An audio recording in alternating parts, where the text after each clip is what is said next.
بسم اللہ الرحمن الرحیم۔ السلام علیکم پیارے بچوں، آج ہم تفہیم میں بہت دلچسپ کہانی کر رہے ہیں، چڑیا کی نیکی۔ تفہیم کیا ہے؟ تو پیارے بچوں، تفہیم ایک صلاحیت ہے جو آپ کی پڑھائی کے مقصد کو پورا کرنے میں مددگار ثابت ہوتی ہے۔ تمام صلاحیتوں کو کامیاب بنانے کے لیے یہ صلاحیت بہت اہم کردار ادا کرتی ہے، مثلاً لکھائی، معلومات، نظریات، اخلاقی صلاحیت وغیرہ۔ ہم کسی بھی ادیب یا شاعر کی کتاب میں دیے گئے پیغام کو بھی اسی صلاحیت کی بنیاد پر سمجھ سکتے ہیں۔ آج ہم پڑھ رہے ہیں ایک سبق آموز چڑیا اور شہد کی مکھی کی کہانی۔ ایک شہد کی مکھی مزے سے ادھر ادھر اڑ رہی تھی کہ اچانک دریا میں جا گری۔ ایک چڑیا نے اسے بہتے ہوئے دیکھا تو اس نے ایک پتا توڑ کر مکھی کے سامنے گرا دیا۔ مکھی خوش ہوئی، پتے پر چڑھ گئی اور خشک جگہ پر آ گئی اور چڑیا کو دعا دینے لگی۔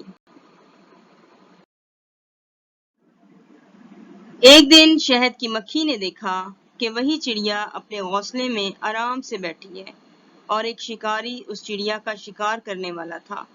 شہد کی مکھی نے شکاری کے ہاتھ پر کاٹ لیا اور اس طرح شکاری کا نشانہ خطا ہو گیا۔ یوں چڑیا کی جان بچ گئی۔ اس طرح چڑیا کی نیکی اس کے کام آئی اور اس کی جان بچ گئی۔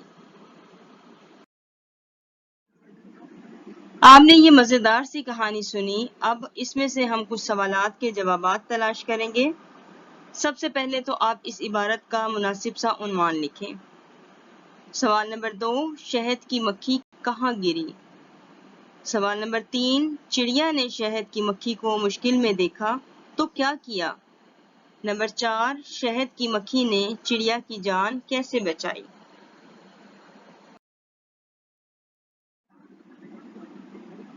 بچوں، آپ نے ابھی جو کہانی پڑھی اور دیکھی، اس میں آپ نے دیکھا کہ کسی کے ساتھ کی گئی بھلائی کبھی بھی ضائع نہیں ہوتی، بلکہ ہماری زندگی میں ہمارے لیے آسانی بن کر ضرور واپس آتی ہے۔ تو ہم نے اس کہانی میں سے کیا سبق سیکھا؟ اس سے پہلے تمام سوالات کے جوابات آپ نے عبارت میں سے تلاش کیے تھے، لیکن اس سوال کا جواب آپ نے اپنے ذہنوں میں سے تلاش کرنا ہے کہ جو آپ نے پڑھا اور سیکھا اور جو آپ کو اس کہانی میں اچھا لگا، آپ نے اس سوال کے جواب میں تحریر کرنا ہے۔